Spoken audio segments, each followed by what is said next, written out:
ওরা হলো দেশের লাগি মহামারীর মতন, ফাইলে কলম ঠেকাইয়া চালায় শুধুই নির্যাতন। ঘুষের টাকায় ওদের ভুড়ি, ঘুষের টাকায় ওদের ভুড়ি, করে যে টান টান।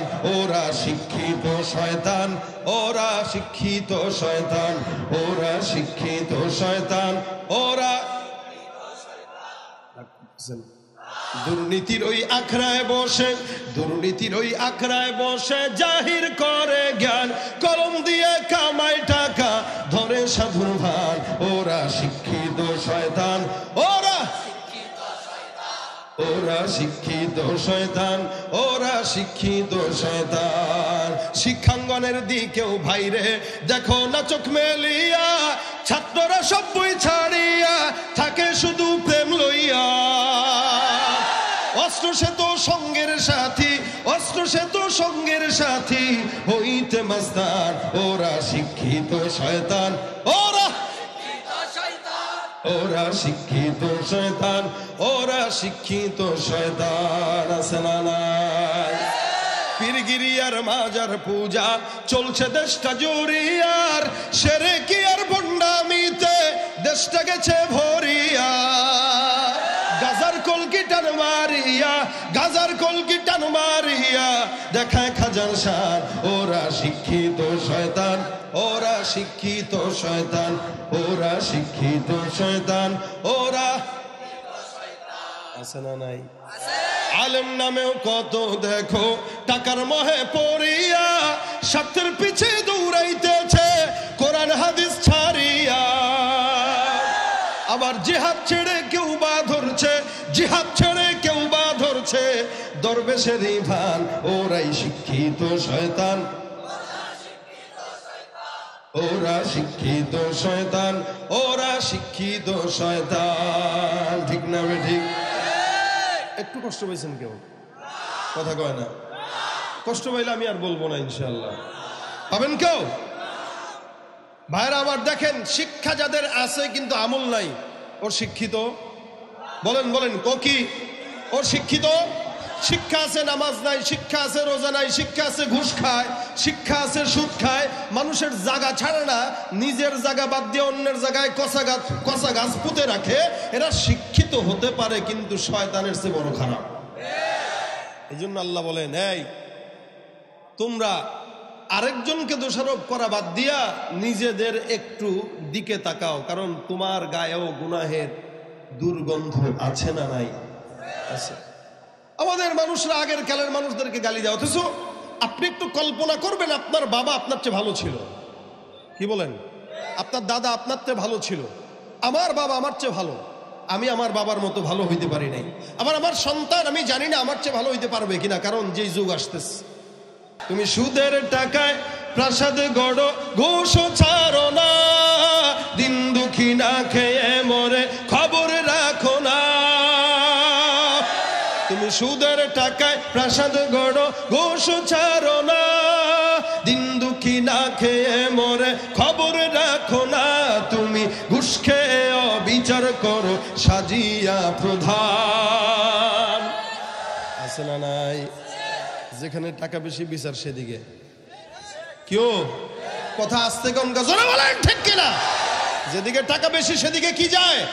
ঘুষ খেয়ে বিচার করো সাজিয়া প্রধান। তুমি কেমন মুসলমান? তুমি নামাজের সাথে নাই পরিচয়, মানো না কোরআন। নামাজের সাথে নাই পরিচয়, মানো না কোরআন। তুমি কেমন মুসলমান? তুমি নবীর উম্মত দাবি করো, সুন্নাহ মানো না। নবীর অপমানে তোমার হৃদয় কাঁদে না। নবীর উম্মত দাবি করো, সুন্নাহ মানো না। নবীর অপমানে তোমার হৃদয় কাঁদে না। তুমি বিজাতীয় সংস্কৃতিতে সপেছ পরাণ। তুমি বিজাতীয় সংস্কৃতিতে সপেছ পরাণ। তুমি কেমন মুসলমান? তুমি কেমন মুসলমান? তুমি কেমন মুসলমান? দাবি করার নাম নাকি মানার নাম? মুসলিম নয় মুনাফিক, তুমি নবীজির দুশমন। নবীর প্রেমে জীবন দেবে কে আছো নওজোয়ান, তকবীর তুলে সিংহ শাবক হও তুমি আগুয়ান। তোমার বুকে ঈমানের বল, জবানে আল কুরআন, ভয়ে কাঁপে কাপুরুষ সব আর নরধম শয়তান। জীবনের চেয়ে বুকে আছে বেশি নবীজির সম্মান, কেমনে তুমি থাকবে বসে হলে তার অপমান। তুমি সাচ্চা মুসলমান, নবীর প্রেমে জাগ্রত তুমি নির্ভীক পালোয়ান। তুমি সাচ্চা মুসলমান, ঈমান তোমার ধন, নির্ভীক পালোয়ান। বিশ্ব নবীর ব্যঙ্গ করে পাপিষ্ঠ আর বদনসিব, আমরা তাদের ঘৃণা জানাই ধিকি ধিকি ধিকি শতধিক। জাতিসংঘের কাজ কি তবে দর্শক হয়ে থাকবে চুপ, সাম্প্রদায়িক সম্প্রীতি আজ যাচ্ছে ভেঙে পাচ্ছে লোক। আজকে যারা কুলাঙ্গারের পক্ষপাতী করছো সব, তোমরা কেহ ছাড় পাবে না, শক্ত ধরা পড়বে ঠিক। বয়কট হবে, ধিকৃত হবে বিশ্ব জুড়ে, নিন্দা কুরাবে জাগলে মুসলমান, জাগলে মুসলমান। তুমি সাচ্চা মুসলমান, ঈমান তোমার, নবীর প্রেমে জাগ্রত তুমি নির্ভীক পালোয়ান। তুমি সাচ্চা মুসলমান, নবীর প্রেমে নিষ্ঠ উদার দয়ার আধার রহমাতুল্লিল আলামিন। তার অপমান করছে যারা দুষ্ট ইতর অশালীন, তার পরশের ছোঁয়া পেল ইউরোপ থেকে সুদূর চীন। তার শানে কেউ বললে কথা মানবে না তা এই জমিন। ও কেউ কখনো কোথাও যদি সাহস দেখায় ফেরে মন, মুসলিম জাতিসংঘ গড়ে জবাব দিবে বীর মুমিন। ঘেরাও করো ওদের গদি, ভুলের ক্ষমা না চায় যদি, জোরে হাকো আজান, জোরে হাকো আজান। তুমি সাচ্চা মুসলমান, নবীর প্রেমে জাগ্রত তুমি নির্ভীক পালোয়ান। তুমি সাচ্চা মুসলমান, ঈমান তোমার ধন, নবীর প্রেমে লিল্লাহি তাকবীর। আল্লাহ পাক আমাদের সকলকে রাসূলের খাঁটি আশিক বানায় দেখে। গুনাহ করা এটা বান্দার কাজ, যদি বান্দা গুনাহ না করতো আল্লাহ ভিন্ন কোনো জাতি প্রেরণ করতেন। যেমন ফেরেশতারা গুনাহ করে নাই, আল্লাহ পাক মানুষ বানাইছেন। মানুষের কাজ, মানুষ গুনাহ করবে হ্যাঁ, লেকিন গুনাহ করে বান্দা যতটুকু অন্যায় করে তার চাইতে বেশি পুণ্যের কাজ হয় যখন গুনাহ করার পরে তওবা করে। কি ঠিক না? আল্লাহ পাক রব্বুল আলামিনের জমিনে প্রত্যেকটা বান্দা গুনাহগার, একটা মানুষও বাদে, একটা মানুষও বাদ নাই। একমাত্র রাসূল সাল্লাল্লাহু আলাইহি ওয়াসাল্লাম থেকে আদম পর্যন্ত, আদম থেকে রাসূল পর্যন্ত যত নবী রাসূল এসেছেন এই জমিনের মধ্যে, সমস্ত নবী রাসূলরা মাসুম। এটা আমাদের আকীদা, এটা বিশ্বাস। দুনিয়ার কোন নবী রাসূল আল্লাহ পাক রব্বুল আলামিন প্রেরণ করেন নাই যারা গুনাহগার হয়ে কবর হয়ে গেছে। অর্থাৎ জমিনের প্রত্যেকটা নবী রাসূল কি বেগুনাহ, মাসুম। আরেক দল আছে, রাসূল সাল্লাল্লাহু আলাইহি ওয়াসাল্লাম হাদিসে বলেন, খায়রু উম্মতি করনি সুম্মা আল্লাযীনা ইয়ালুনাহুম সুম্মা আল্লাযীনা ইয়ালুনাহুম। হ্যাঁ, এরপরে সাহাবা আজমাইনরা আছে যারা আল্লাহ পাক রব্বুল আলামিন যাদেরকে দুনিয়াতে থাকা অবস্থাতেই আল্লাহ পাক বলেন রাদিয়াল্লাহু আনহুম ওয়া রাদু আন, এরাও আমার উপরে সন্তুষ্ট, তো আমি আল্লাহও তাদের উপরে সন্তুষ্ট। সুবহানাল্লাহ, আরেকটু জোরে বলেন সুবহানাল্লাহ। দুনিয়াতে যদি আল্লাহ পাক কারো উপরে সন্তুষ্ট থাকে তো তার আর কোনো ভেজাল আছে? আর আল্লাহর উপরে যদি কেউ সন্তুষ্ট থাকে তার আর কোনো টেনশন আছে? আল্লাহ তাদের উপরে সন্তুষ্ট, আল্লাহ রাসূলের সাহাবারাও আল্লাহর উপরে সন্তুষ্ট। সুতরাং এরাও কি মাসুম, ইনাদেরও কোনো গুনাহ নাই। যদিও বর্তমান সময়ে কিছু ইমানদার ভাইরা আছে যারা সাহাবা আজমাইন সত্যের মাপকাঠি, এই কথা স্বীকার করতে তাদের কষ্ট হয়, এটা স্বীকার করতে চায় না। সাহাবা আজমাইনরা যে সত্যের মাপকাঠি এটা মানতে চায় না, যার কারণে আমিরে মুআবিয়ার উপরেও কখনো কখনো আঙুল তুলে অনেক দোষারোপ করার জন্য চক্রান্ত করতে চায়।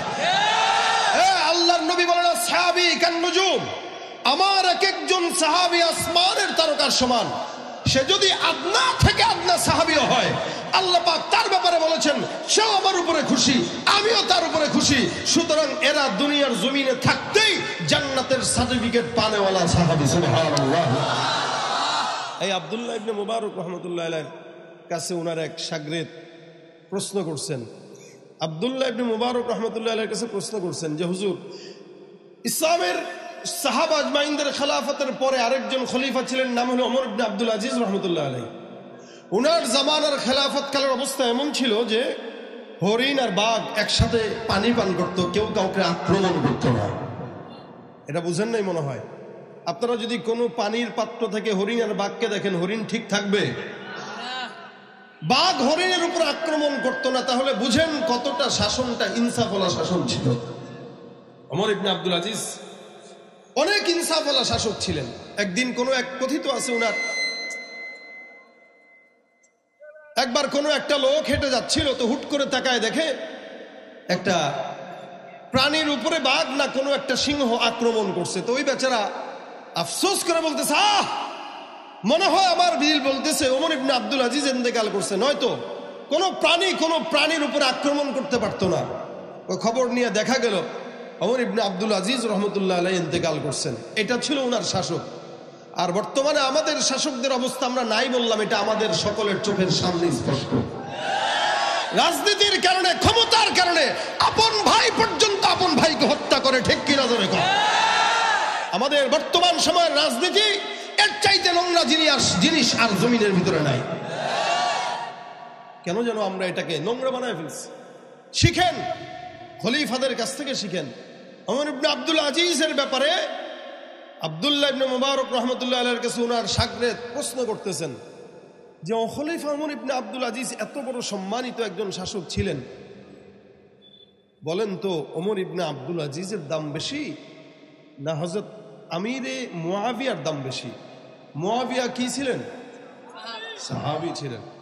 ওমর ইবনে আব্দুল আজিজ কি ছিলেন? শাসক ছিলেন, তাবেঈ ছিলেন। তার ব্যাপারে প্রশ্ন করতেছে, তো ওমর ইবনে আব্দুল আজিজ দামি বেশি নাকি মুআবিয়া দামি বেশি? আব্দুল্লাহ ইবনে মুবারক রাহমাতুল্লাহ আলাইহি বলে, আরে পাগল, কার সাথে কি মিলায়? কোথায় মুআবিয়া আর কোথায় ওমর ইবনে আব্দুল আজিজ?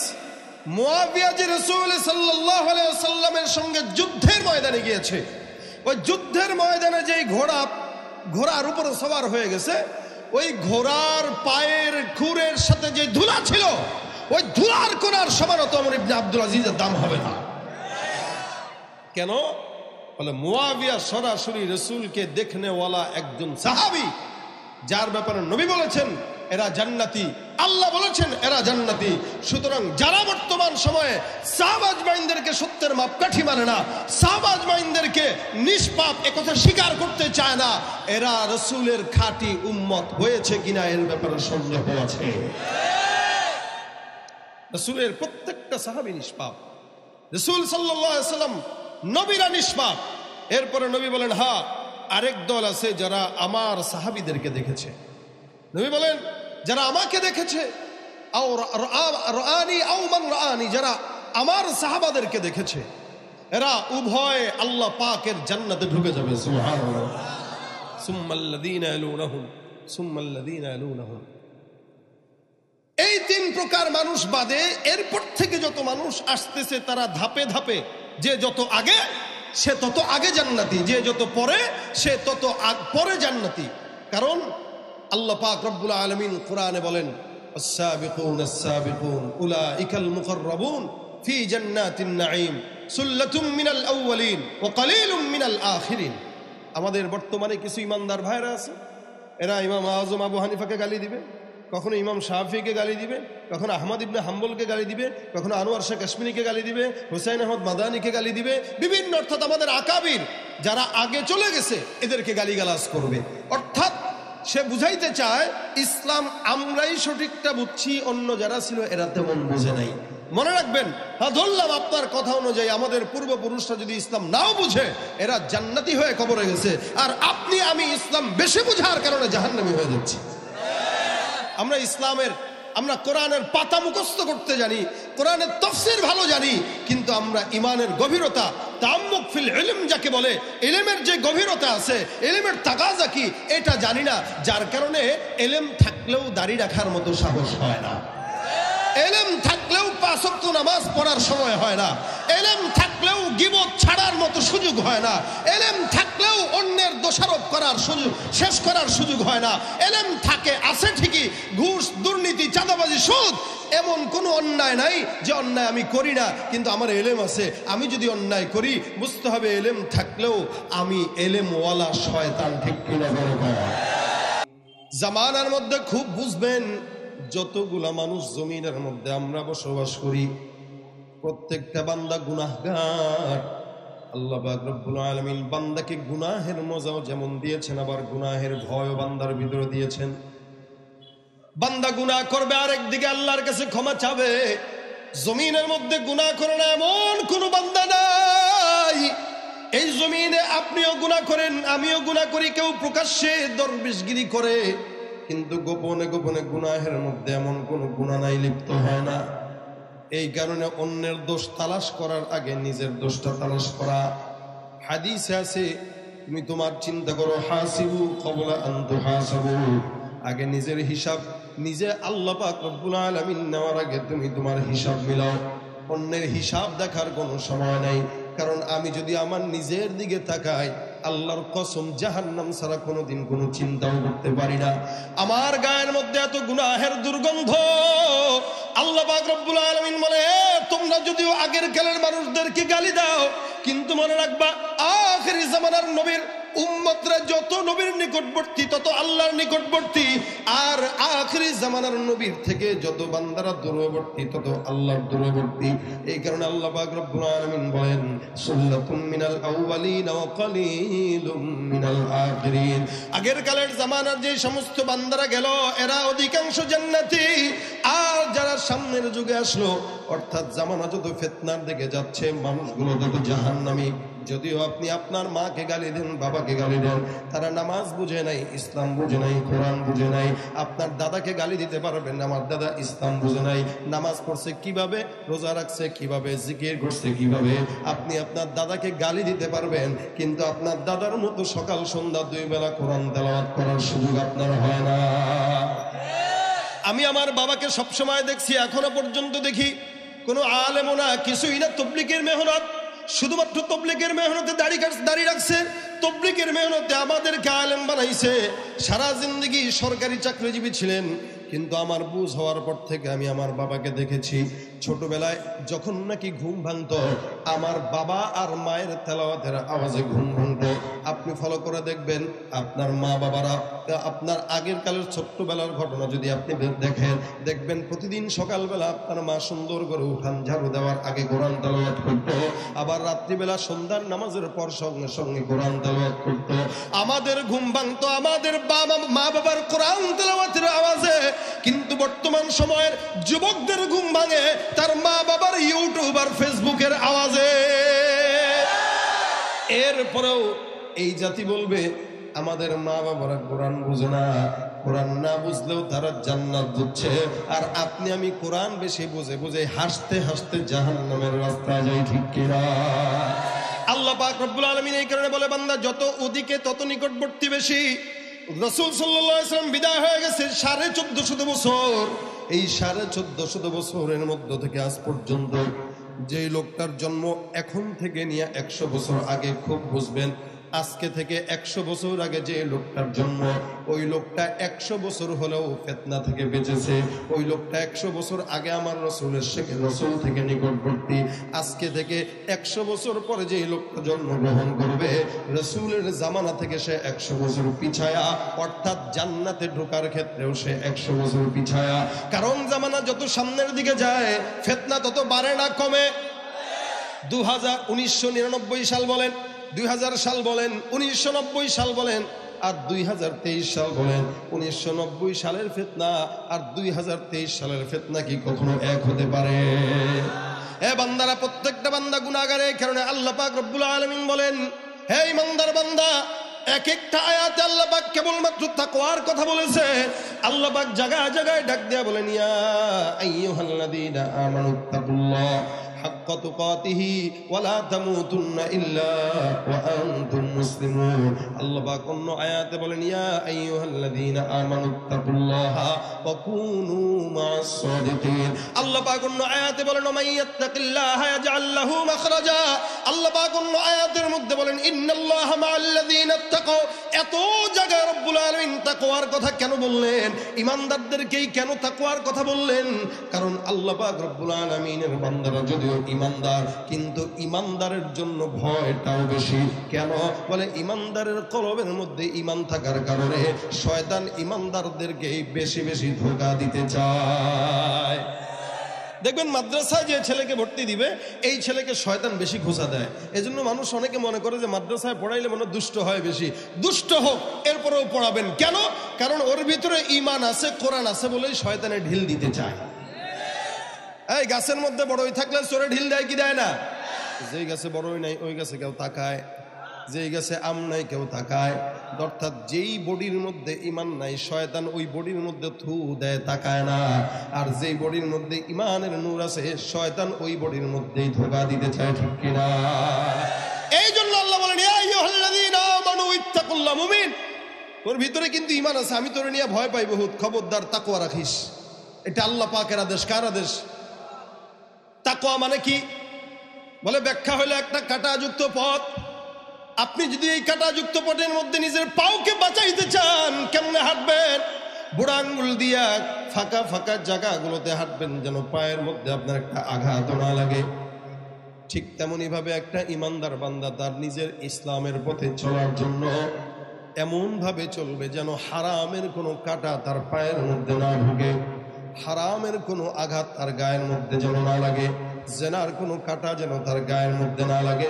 অর্থাৎ ইসলামের পথে পরিপূর্ণ চলতে যায়া ছোট থেকে ছোট হারাম থেকে বেঁচে থাকার নাম হলো তাকওয়া।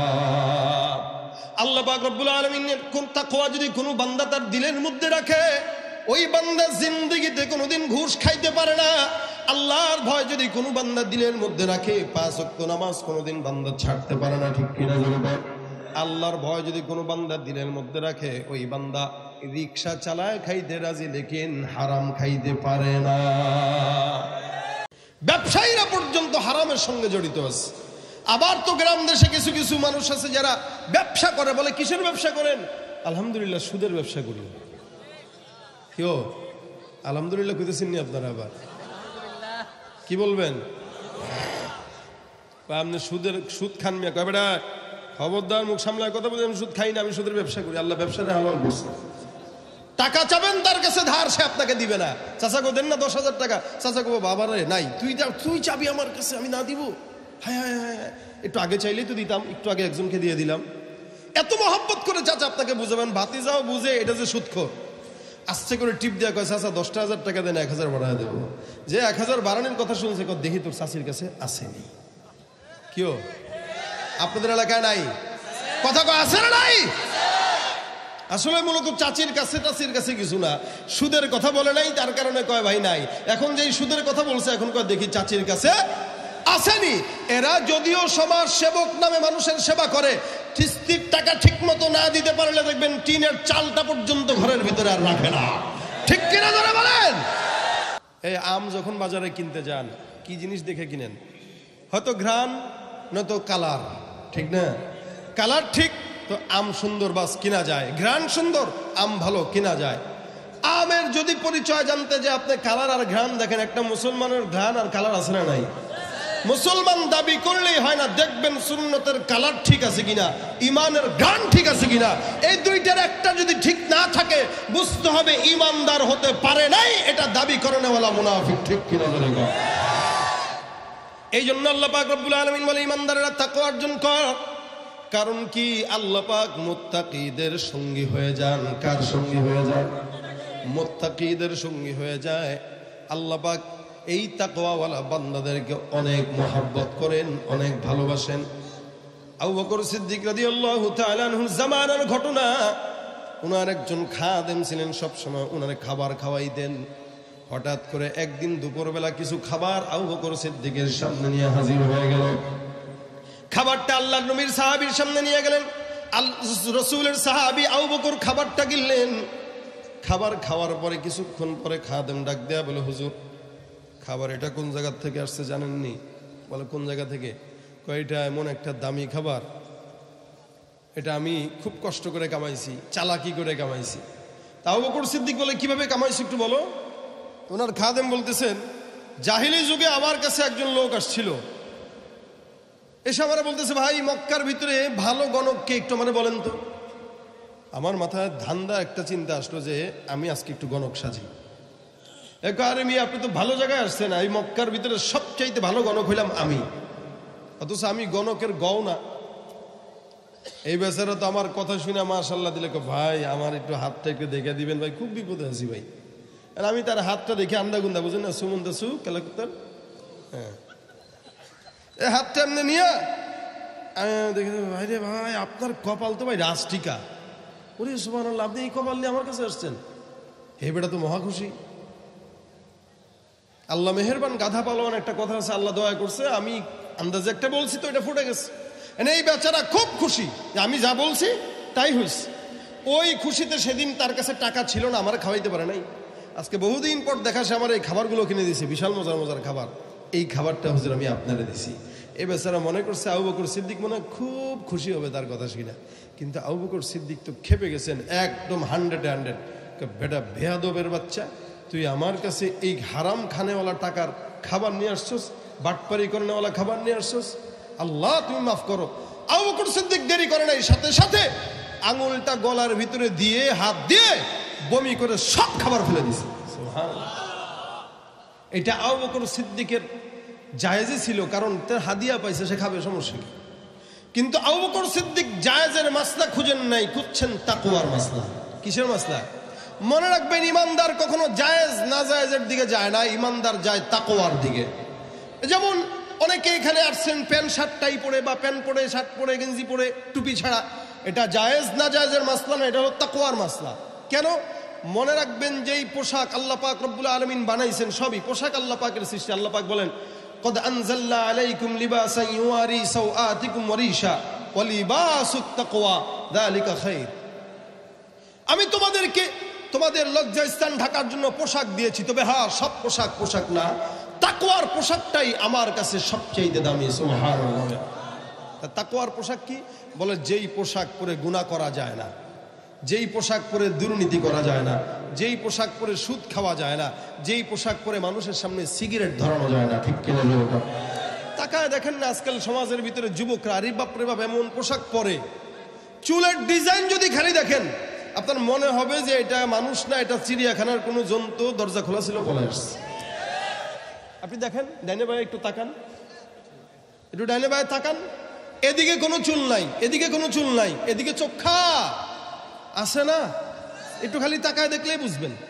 মানে চতুর্দিকে টাক্কু, উপর দিকে চুল কিছু খুশকু উঠে রয়েছে, তার কালারটাও হইল ঘোড়ার লেজের মতো কালার। এটা এখন পুরুষরাও যেমন রাখে, অনেক জায়গায় দেখি নারীরাও চুল ছোট করে এখন পুরুষদের মতো রাখে। আজীব হালত। আর প্যান্ট যদি পরে, এটার ভিতরে মোটামুটি 10-12টা সিরাজ থাকে। এটা নাকি স্টাইল। এটা কি স্টাইল?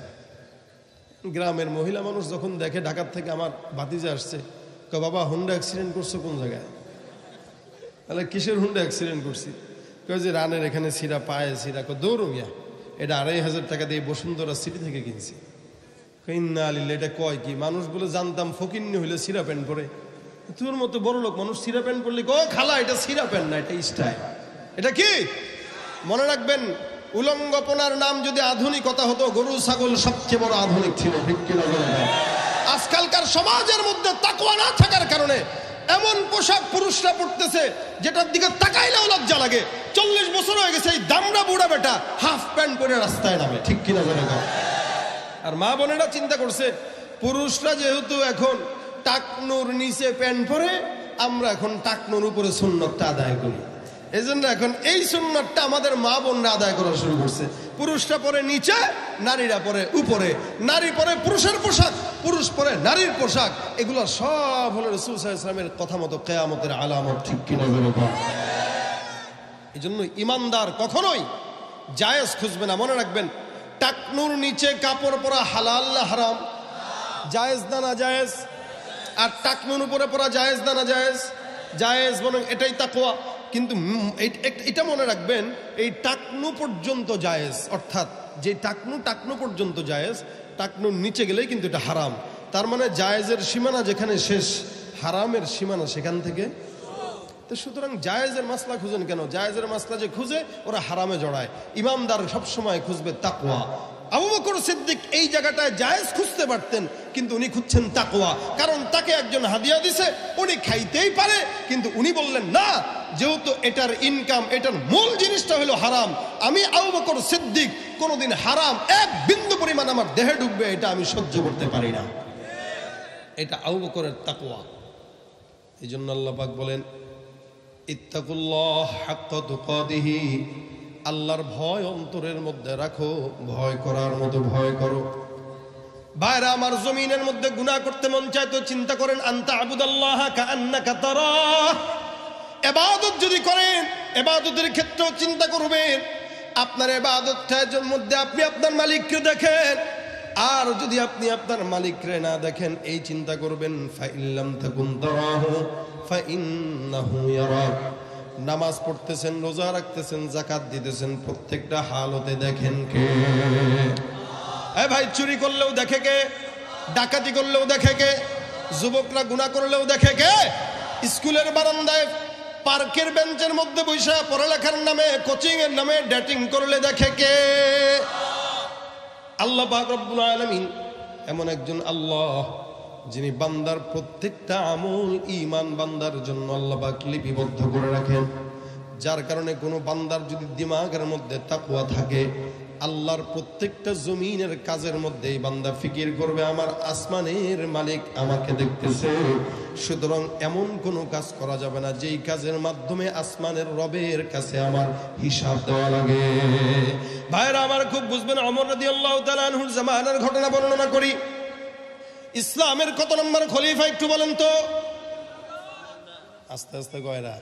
দ্বিতীয়, ওমরকে দেখলে শয়তানও কি পাইতো?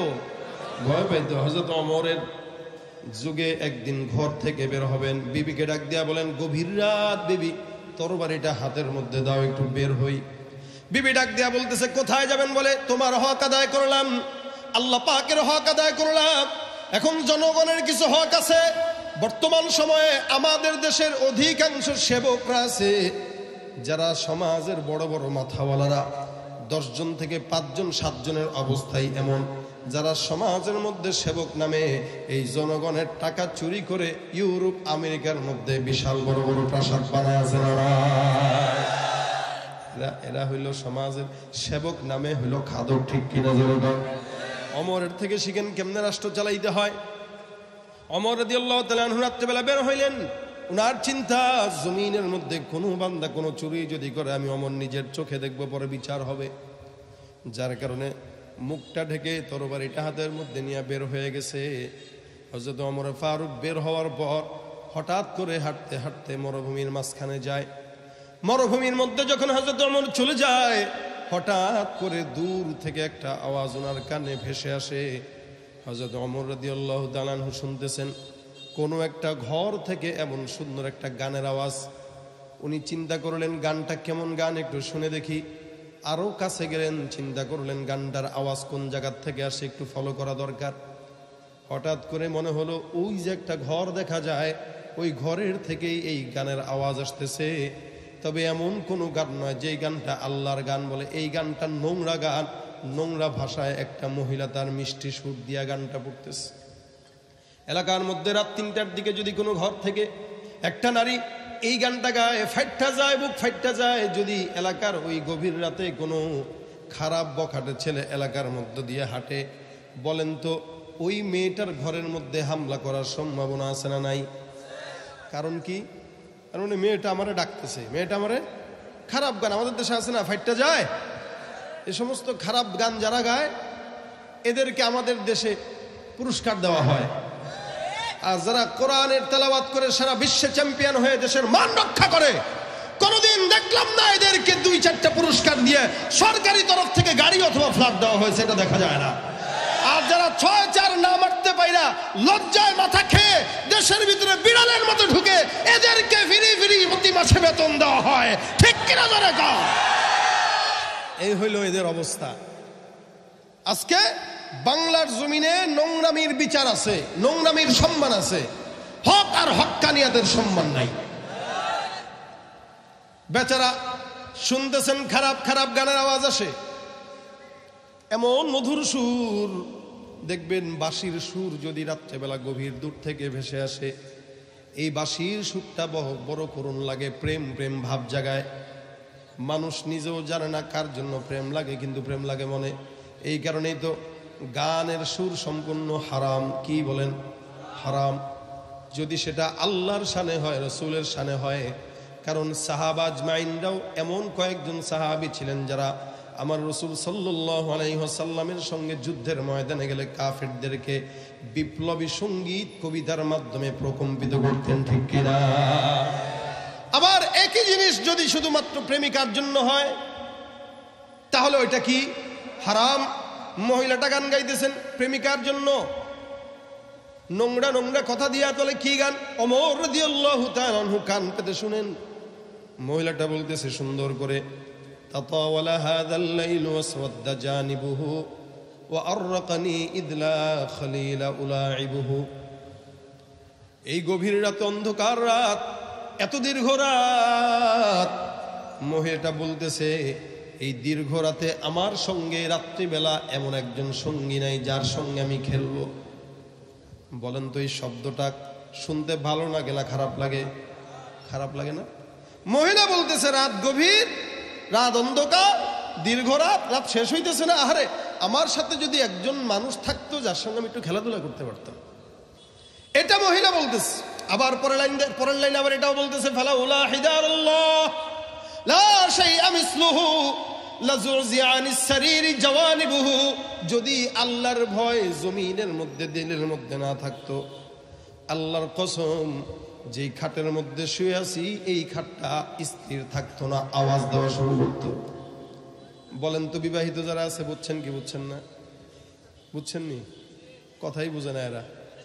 বুঝলে বুঝ পাতা, না বুঝলে বাস ওইটা নিয়েই চা দিয়া খান। কারণ আজকালকার জোয়ানরা, মুরব্বীরা বোঝা লাগে না, এই সমস্ত কথাবার্তা শুনলে আমাদের 8-10 বছরের ছেলেরাও বুঝে। ইউটিউবের কল্যাণে এখন আর কেউ ছোট নাই, সব বুড়া। সব কি বুড়া? মেয়েটা এই গান গাইতেছে, ওমরের মেজাজ খারাপ হয়ে গেছে। হযরত ওমর দরজার সামনে বলে, এই দরজা খোল, দরজা খোলে না। হযরত ওমর ঘরের পিছনের দরজা দিয়া দেয়াল টপকা ভিতরে ঢুকছেন। আপনাদের কাছে কি মনে হয় হযরত ওমর রাদিয়াল্লাহু তাআলা এই কাজটা কি ঠিক করছেন? আস্তাগফিরুল্লাহ, আমরা বলার অপেক্ষা রাখি না। হযরত ওমর করছেন এই কাজ, পিছন দিয়া টপকা ঘরের ভিতরে ঢুকছেন। ঢুকে বলতেছেন, এই এত বড় সাহস, ওমরের জামানায় রাতের অন্ধকারে তাহাজ্জুদের সময় নোংরা গান গাইতেছো তুমি কে? তোর নামে বিচার হবে হযরত ওমরের কাছে। কে বলতেছেন এটা? ওমর বলতেছে। মহিলা তো আর জানে না এটা যে ওমর, কারণ তখন তার ইউটিউব ছিল না, ফেসবুক ছিল না। তো দেখলে হুজুর আমি আপনারা চিনি, কেউ ঠিক না? সালাম দেওয়ার আগে হুজুর একটা সেলফি, মোসাফা করার আগে হুজুর কেমন একটা সেলফি। বেটা তোর চিনি না জানি না, সেলফি কিসের? আবার কিসের সেলফি? সেলফি আবার অনেকে তো তুলে তুলে আবার বলে হুজুর আপনার সাথে একটা ছবি তুলে যদি আল্লাহরে দেখা জান্নাত পাওয়া যায়। নাউযুবিল্লাহ। মানে হাসতে হাসতে আমরা জাহান্নামের রাস্তায় যাইতেছি, আমাদের হুঁশ নেই। আল্লাহ হেফাজত করুক বলেন আমিন।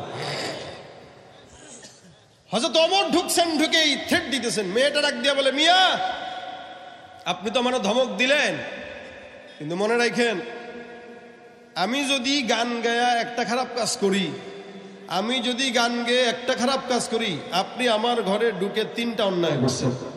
কয়টা? 3টা। ঘুমাইতেছেন নি? মাশাআল্লাহ, 3টা অন্যায় করছেন। এই কথা সে ওমরকে বলতেছে। এটা যদি সে জানতো ওমর, তাহলে বলতো নি? সে তো বলতো না, সাহসই তো করতো না। হয়তো ওমর যখন সে বলছে 3টা অন্যায় করছেন, আমাদের দেশে হইলে আমরা কি করতাম? থাপ্পড় দিয়ে দাঁত ফালা দেবো। তুই চিনোস আমি কে? আমি চেয়ারম্যান, তুই আমার ভুল দেওয়াস, আমি মেম্বার, তুই আমার ভুল ধরস। আমরা এটাই করতাম সাধারণত। কিন্তু ওমর বলতেছেন আমি অন্যায় করছি? বলে হ্যাঁ। আপনি অন্যায় করছেন? হযরত ওমর বলে আল্লাহ মাফ করো। ভাই আমি কি অন্যায় করলাম তুমি একটু আমারে বলো। মেয়েকে বলতেছে আমি কি অন্যায় করলাম তুমি আমাকে একটু বলো। ঢুকাই বলছেন আপনারা মনে করেন না এটা সামনাসামনি। হযরত ওমর ঢুকে সর্বপ্রথম যেটা বলছেন, ভাই লাইট বন্ধ কর, তুই যেন আমারে না দেখোস, আমি যেন তোরে না দেখি, কেউ কাউরে দেখা যাবে না, পর্দার আড়ালে থাকো, কেন তুমি এই গান গাও? তো মেয়ে বলতেছে আমি অন্যায় একটা করলে আপনি করছেন। এক নম্বরে মেয়ে বলেন আল্লাহ পাক রব্বুল আলামিন কোরআনের মধ্যে আয়াত নাযিল করছেন, ওয়ালাইসাল বিররু বিআন তাতুল বুয়ুতা মিন যুহুরিহা ওয়ালাকিন্নাল বিররা মান ইত্তাকা ওয়াতুল বুয়ুতা মিন আবওয়াবিহা ওয়াত্তাকুল্লাহ। আল্লাহ পাক রব্বুল আলামিন বলে, হে ঈমানদার, কারো ঘরের মধ্যে যদি ঢোকা লাগে খবরদার ঘরের পেছন দিয়া ঢুকবা না, এটা তোমাদের জন্য কোনোদিন কল্যাণ বয়ে আনবে না। যদি কারো ঘরে ঢোকা লাগে পিছন দিয়া নয়, ওয়াতুল বুয়ুতা মিন আবওয়াবিহা, তোমরা তোমাদের গর্দার দরজা দিয়া, সামনের দরজা দিয়া তোমরা ঈমানদারদের ঘরে ঢুকো। আর ঘরে ঢুকতে যায় একমাত্র ভয় করো কাকে? এখানেও তাকওয়া। মেয়েটা এবার ডাক দিয়া বলতেছে এটা হলো আপনার প্রথম অন্যায়। ওমর আসমানের দিকে হাত তুলে ডাক দিয়া বলে, আল্লাহ, আমি ওমরের মতো একজন আমিরুল মুমিনিন এমন একটা অন্যায় করলাম আমি নিজেও জানি না। মেয়েটা যদি ধরায় না দিত আমি তো বুঝতামও না এমন একটা অন্যায় আমি রাগের মাথায় করে ফেললাম। মেয়েটা আবার ডাক দেয়া বলে আপনার 2 নাম্বার অন্যায় হলো এটা। বলে কি? মেয়ে বলতেছেন ইয়া আইয়ুহাল্লাযীনা আমানু লা তাদখুলু বুয়ুতান গায়রা বুয়ুতিকুম হাত্তা তাস্তানিসু ওয়া তুসাল্লিমু আলা আহলিহা। এই ইমানদাররা, তোমরা যখন কেউ কারো ঘরের মধ্যে ঢুকবা, আমি আল্লাহ পাক রব্বুল আলামিন তোমাদেরকে আদেশ করলাম একজন আরেকজনের ঘরে যখন ঢুকবা তোমরা অনুমতি নাও, সালাম দাও। সালাম ছাড়া, অনুমতি ছাড়া একটা সন্তান যেন তার মায়ের ঘরে না ঢুকে। সুবহানাল্লাহ। এই আদেশটা দিবেন কে? আমরা হুটহাট করে একজনের ঘরে ঢুকে যাই, আমি আমার বন্ধু মানুষ, তো ঢুকতে আবার অনুমতি লাগে? আল্লাহ কয় অনুমতি দাও, একে অনুমতি লাগে? আজীব হাল। আরে মায়ের ঘরে ঢুকতেও আল্লাহ বলছেন অনুমতি নাও। বোনের ঘরে ঢুকবা, অনুমতি নাও। শিক্ষকের কামরায় ঢুকবা, অনুমতি নাও। এটা আপনার 2 নাম্বার অন্যায়। হযরত ওমর বলে, আল্লাহ, এটার জন্য তোমার কাছে ক্ষমা চাই, তুমি মাফ করে দাও। এবার মেয়েটা ডাক দেয়া বলে 3 নাম্বার অন্যায়।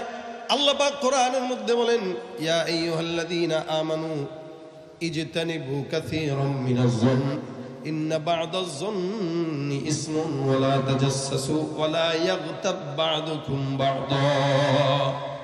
এই যে কথাটা এখন আমি বললাম, এই কথাটা ঈমানদারদের অনেক পছন্দের একটা গুনাহ।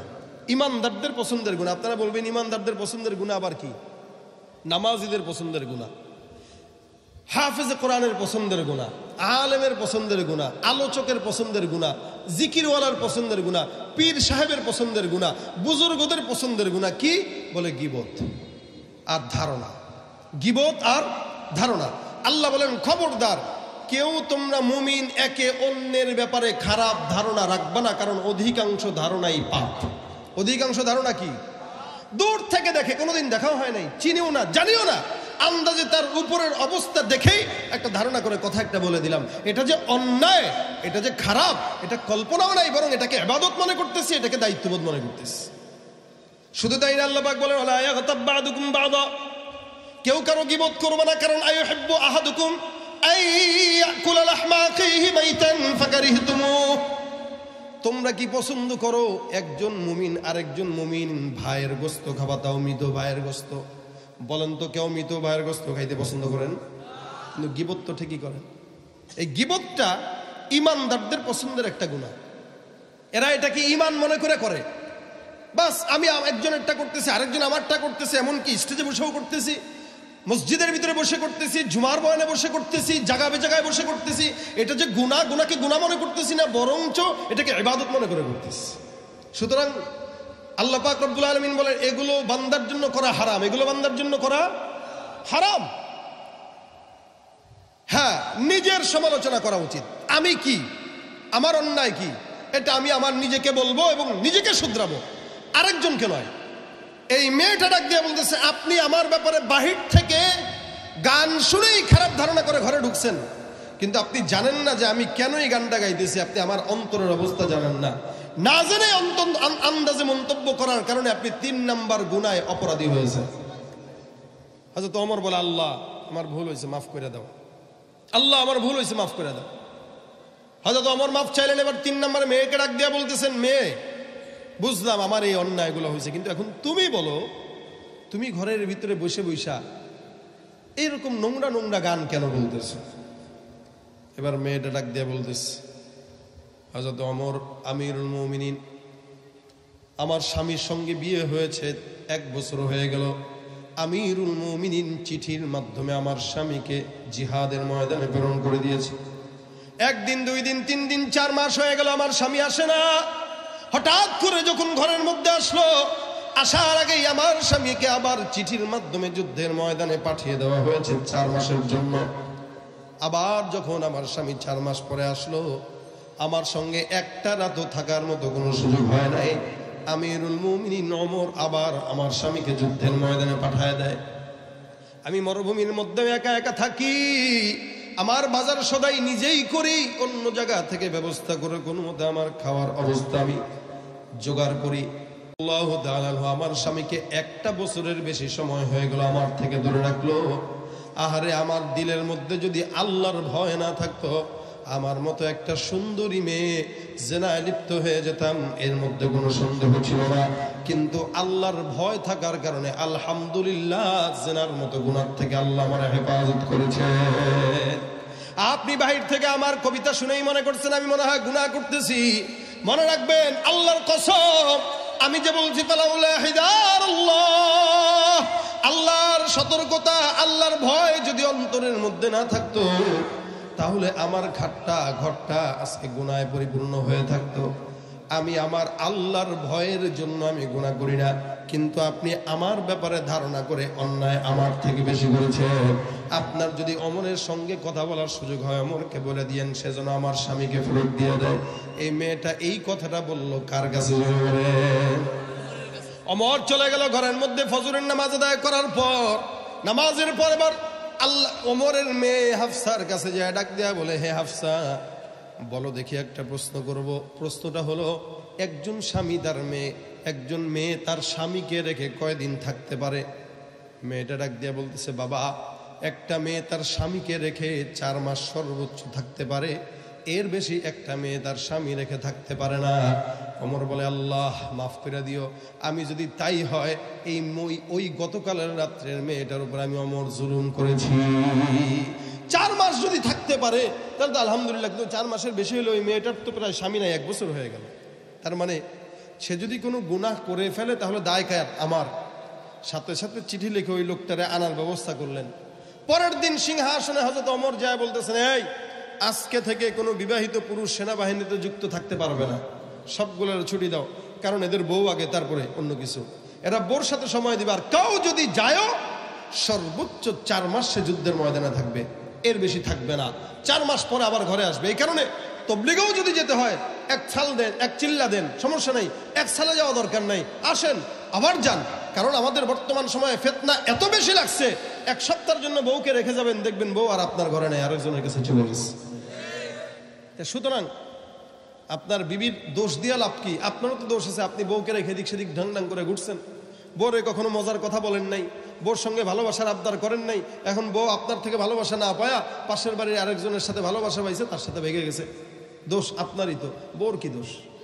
এই জন্য এই জায়গাটা মহব্বতের জায়গা। তো আমার কথা এটা না, কথা হলো এটা, তাকওয়া কতটুকু থাকলে একটা মেয়ে 1 বছর স্বামীর জন্য অপেক্ষা করে, আর হযরত ওমর রাদিয়াল্লাহু তাআলা আনহু কতটুকু আল্লাহর ভয় থাকলে এই চিন্তা করে গোটা সৈন্যবাহিনীর গেটআপটাকে চেঞ্জ করে 4 মাস পর্যন্ত ছুটি মঞ্জুর রাখে। এরপর আর কোনো মানুষ জিহাদের ময়দানেও থাকতে পারবে না, বাস চলে আসবে। এই জন্য আল্লাহ বলেন তাকওয়ার সবক, কারণ আল্লাহ পাক মুত্তাকিদের সাথে থাকে। মুত্তাকি যদি কেউ হয় 5 ওয়াক্ত নামাজ জামাতে পড়বে। মুত্তাকি যদি কেউ হয় মিথ্যা কথা লাগু কথাবার্তাতে তার জবান দিয়া বলবে না। মুত্তাকি যদি হয় সে কোনোদিন ফাহেসা কথাবার্তা বলবে না। মুত্তাকি যদি কেউ হয় সে কোনোদিন অন্যের দোষ চর্চা করবে না। মুত্তাকি যদি কেউ হয় সে কোনোদিন অন্যের হক নষ্ট করবে না। অর্থাৎ একটা মুত্তাকি সে জিন্দেগিতে এমন এমন কাজ এমনভাবে করবে যেন কাঁটাযুক্ত পথে হাঁটতেছে, এখান থেকে সে নিজেকে বাঁচাবে। এখানে আমরা যারা আছি আল্লাহ পাকের ভয় অন্তরে আমরা ঢুকাইতে পারবো তো ইনশাআল্লাহ? আল্লাহ বলেন কই যাবা, আহুয়া মাকুম আইনামা কুনতুম, তোমরা যেখানেই যাও আমি আল্লাহ আছি। এমন কোন কাজ বান্দা করতে পারে না যে কাজ আল্লাহ দেখে না, প্রত্যেকটা কাজ আল্লাহ দেখে। সুতরাং আপনি আমি তাকওয়ার পোশাকটাও যদি অন্তত গায়ে লাগাইতে পারি তাহলে মুত্তাকি কিছুটা হইলেও হওয়া যায়। কেন? মানুষ পোশাকের কারণে অনেক সময় গুনাহ করে। আপনার যেই পোশাকটা আপনাকে তাকওয়া শিখায় না ওই পোশাক পরে তো আপনি সিগারেট টানতে পারবেন। বলেন তো জুব্বা পাগড়ি পরে কেউ কি বিড়ি ধরাইতে পারে? পারে না। কোন পোশাক পরে পারে? যেই পোশাক পরলে মানুষ হুজুর মনে করে না সে। সুতরাং আপনার পোশাকটা সর্বপ্রথম আপনি চেঞ্জ করেন, তাকওয়ার পোশাক পরেন। আরে কখনো কখনো তো আল্লাহ পাক মানুষের সূরতের কারণে মানুষকে রাসূলের সঙ্গে জান্নাত দান করবে। সূরতের কারণে বলে চেহারা কার মতো? বলে মুহাম্মদুর রাসূলুল্লাহর মতো। যাও রাসূলের সঙ্গে কি জান্নাত দেব। শুধুমাত্র রাসূলের মতো চেহারা রাখবেন, বাস এনাফ। হ্যাঁ, আপনি বলবেন আমল দরকার নাই। আর আমি আমল দিয়া কয়জন জান্নাতে গেছে?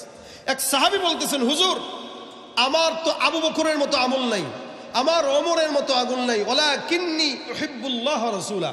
আমার আবু বকর ওমরের মতো আমল না করতে পারলেও আমি আল্লাহর রাসূলকে মহব্বত করি।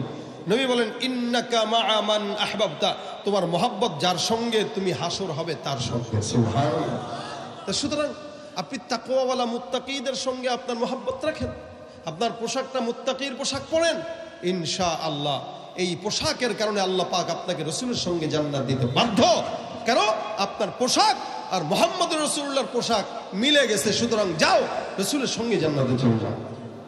এজন্য নবী বলেন, এই আল্লাহর কাছে যদি প্রিয় হতে চাও, মানুষদের মধ্য থেকে বেশি ইবাদত গুজার হতে চাও, তো ইত্তাকিল মাহারিম, যত হারাম আছে এগুলো থেকে নিজেরা বাঁচাও।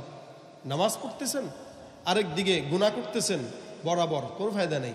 একদিকে নামাজ পড়েন, মনে রাখবেন মাথায় এটা যে ছোট থেকে ছোট নেক যত ছোট হোক এটা ছাড়বো না, আর ছোট থেকে ছোট গুনাহ যত ছোট হোক এটা করব না ইনশাআল্লাহ।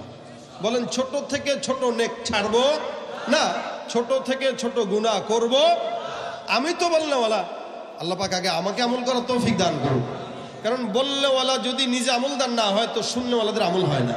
এই জন্য বললেওয়ালারা যেন আমলদার হয়। আজকের মাহফিলে যত বললেওয়ালারা আসবে আল্লাহ প্রত্যেককে মুত্তাকি আগে বানাক। এদের মুত্তাকি হওয়ার কারণে ইনশাল্লাহ আপনারাও মুত্তাকি হবেন। আপনারা আমাদের জন্য দোয়া বন্ধ করে দিয়েছেন, যার কারণে আমাদের মধ্যে সমস্যা দেখা দিচ্ছে। আপনারা আমাদের জন্য দোয়া করবেন বেশি বেশি। কেন? আপনারা এখানে হাজার মানুষ, আপনারা যদি 1000 বার আল্লাহর কাছে হাত তুলে বলেন আল্লাহ ওলামা একরামদেরকে হেদায়েতের রাস্তায় চালাও, ওলামা একরাম ঠিক তো জাতি ঠিক হয়ে যাবে, ঠিক না? এই জন্য আপনারা দোয়া করবেন আমাদের জন্য। আল্লাহ পাক প্রত্যেকটা মানুষকে মুত্তাকি হিসেবে কবুল করুন, যারা বলেন আমিন। আজকের মাহফিলে যদি একজন মানুষ যদি মুত্তাকি হয়, 10 জন মানুষ যদি মুত্তাকি হয়, যুবকরা যারা আছে এই উল্টাপাল্টা পোশাক পরছে, তাকওয়ার পোশাক বাদ দিয়ে প্যান্ট শার্ট পরছে, চুল রাখছে, ডিস্কো, এরকম দেখলে বোঝার উপায় নাই। চুল বড় বড় রাখে যুবকরা, পিছন থেকে মনে হয় লেডিস যাচ্ছে, আসলে কিন্তু সে পুরুষ। আবার পিছন থেকে মনে হয় পুরুষ, সামনে যায় দেখবেন মেয়ে। কি একটা হালত চলে আসছে। এই জন্য প্রত্যেকটা যুবকদেরকে বলি, ভাই দয়া করে আল্লাহর রাস্তায় এই সমস্ত পোশাক বাদ দেন। যেই পোশাক আপনাকে গুনাহ করাইতে সহায়তা করে এই পোশাক পরা যাবে না। যেই পোশাকটা পরলে আপনাকে আল্লাহওয়ালা মনে হয়, যেই পোশাক পরলে নামাজ পড়তে মন চায়, যেই পোশাক পরলে জিকির করতে মন চায়, এমন পোশাক পরা ইমানদারের দায়িত্ব, মুত্তাকির দায়িত্ব, ঠিক কিনা বলুন? আল্লাহ পাক প্রত্যেকটা যুবকদেরকে মুত্তাকি হিসেবে কবুল করুন। আল্লাহ পাক 5 ওয়াক্ত নামাজ বা জামাত আদায় করার তৌফিক দান করুন, জোরে বলেন আমিন। এখন শেষ কথা হইল, গুনাহ তো আমাদের হয়। আগে যেটা বলছি, নবীরা ছাড়া, সাহাবারা ছাড়া, তাবেঈরা ছাড়া যত জামানা সামনের দিকে আগাচ্ছে আমরা তত গুনাহগার হচ্ছি। গুনাহ তো হয়েই গেল। নবী করিম সাল্লাল্লাহু আলাইহি ওয়াসাল্লাম নিজে বলেন, আমি প্রতিদিন 70 বার ইস্তিগফার করতাম। কে করতেন? রাসূল সাল্লাল্লাহু আলাইহি ওয়াসাল্লাম প্রতিদিন 70 বার, কোন হাদিসে আছে 100 বার। আল্লাহর নবী যদি শাফিয়ে মাহশার হয়ে, সাকিয়ে কাউসার হয়ে প্রতিদিন 70 থেকে 100 বার ইস্তেগফার করতেন, আমাদের ভাই 1 কোটি বার পড়া দরকার। কারণ আমাদের উঠতে বসতে চলতে ফিরতে হার লামহা গুনাহ, এই হার লামহা গুনার মধ্যে যদি আমরা ইস্তেগফার নাই পড়ি তা গুনাহ মাফ হবে কিভাবে? এই জন্য গুনাহ তো হয়েই যায়। মা বোনরা আছেন, আপনারা আছেন, যুবকরা আছেন, বাস যে যেই কাজে থাকেন, আমি সহ, যখন মন চায় রসুলের কথা অনুযায়ী অন্তত জবান দিয়া 10 বার পড়বেন ইস্তেগফার। বসে আছেন, কাম কাজ নাই, হাতের কাজ আছে, পায়ের কাজ আছে, জবানের তো কাজ নাই, জবানের কাজ থাকবে আস্তাগফিরুল্লাহ। বসে আছেন আস্তাগফিরুল্লাহ, নামাজ পড়ছেন আস্তাগফিরুল্লাহ, এবার এক জায়গায় কোনো জায়গায় যাচ্ছেন, হুন্ডা চালাইতেছেন আস্তাগফিরুল্লাহ, মানে একটু মনে হইলো ইস্তেগফার করে ফেলেন। ইস্তেগফার এমন একটা আমল যে আমলে বান্দার সমস্ত গুনাহ আল্লাহ পাক মাফ করে দেয়। ইস্তেগফার এমন একটা আমল যে আমলে আল্লাহ পাক বান্দার রিজিকের অভাব দূর করে দেয়। ইস্তেগফার এমন একটা আমল যে আমলে বান্দার সমস্ত বিপদ আল্লাহ পাক দূর করে দেয়। ইস্তেগফার এমন একটা আমল যে আমলে আল্লাহ পাক বান্দার রিজিকের ওসাআত দান করে দেয়। সুবহানাল্লাহ। এজন্য হাজারো কিছু হয়ে যাওয়ার পরেও জবান থেকে ইস্তেগফারটা যদি আমরা না উঠাই, ইনশাআল্লাহ জিন্দেগিতে বরকত আর বরকত আসবে। মূলত আজকের মাহফিল আপনারা কেন আসছেন? এখান থেকে এক একজন আলোচকের এক একটা ফুল থেকে এক একটা ঘ্রাণ নিয়ে যাবেন। যেই ঘ্রাণটা আপনার মন মতো হয় ওই ঘ্রাণটায় আপনি আপনার জিন্দেগিটা সাজাবেন। এটা যেন না হয় এখান থেকে আমরা গেলাম আজকে যেমন আগামীকালও তেমন, এরকম যেন না হয়। বাস প্রতিদিন আমার যেন ডে বাই ডে আমার একটু উন্নতি হয়। কি বলেন? নিজেদের জিন্দেগির উন্নতি করার জন্য ইস্তেগফারের আমল করতে রাজি আছি ইনশাআল্লাহ। জোরে বলেন, পারবেন ইনশাআল্লাহ? আল্লাহ পাক প্রত্যেকটা যুবকদেরকে, মুরব্বীদেরকে, মা বোনদেরকে এবং ওলামা ইকরামদেরকে মুত্তাকি হয়ে কবরে যাওয়ার তৌফিক দান করুন। আপনারা আজকের যেই কথাগুলো আমি বললাম, বহুত বড় বড় আলেমদেরকে দাওয়াত দিয়েছেন, আলহামদুলিল্লাহ। হাসান জামিল সাহেব হুজুর আসবেন, চমৎকার তথ্যবহুল কথা বলবেন, আপনারা শুনবেন। তবে আমার এই ভাঙা ভাঙা কথা যদি একজন মানুষ এখান থেকে নিতে পারেন, আমি সহ, ইনশাল্লাহ আমি ঘরে বসে থাকব, আপনারা পড়বেন, সওয়াব হবে আমার। এটা হলো আমার ধান্দা। আমি আমার ধান্দা করলাম, আমি আমার অবস্থা আপনাদেরকে বললাম। এখন আপনারা যদি করেন সওয়াব আমিও পাবো, আপনারা যদি আবার অন্য কাউকে বলেন ওই সওয়াব আপনারাও পাবেন। আল্লাহ পাক আমাদের সকলকে আমল করার তৌফিক দান করুন। এখন সকলে মিলে, যেহেতু এতগুলো মানুষ আপনারা বসছেন, আপনাদের সকলকে মিলে আমি একটা গজল গাবো ইনশাআল্লাহ। না, আমি আপনাদেরকে স্বতঃস্ফূর্ত পাই নাই, আপনারা চুপচাপ শুনছেন মনোযোগের সঙ্গে, এটা ভালো, আলহামদুলিল্লাহ।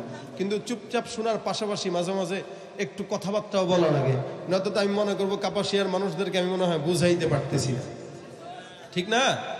যদি বুঝে থাকে, খালি বুঝি কন, আপনি কই শিখছেন এগুলো মিয়া? বুঝি কন, আপনি কি ঘোড়ার ডিম বুঝছেন? বুঝলে তো জায়গায় জায়গায় সুবহানাল্লাহ বলতেন, কি ঠিক না? সুবহানাল্লাহ যেহেতু আপনার মুখ দিয়ে বের করতে পারেন না, তার মানে আপনি বুঝেন নাই কোন জায়গায় সুবহানাল্লাহ বলতে হয়, খালি বুঝি। এজন্য যখন যেই আলোচক আসবে, যদি আল্লাহ পাকের বরত্ব শুনেন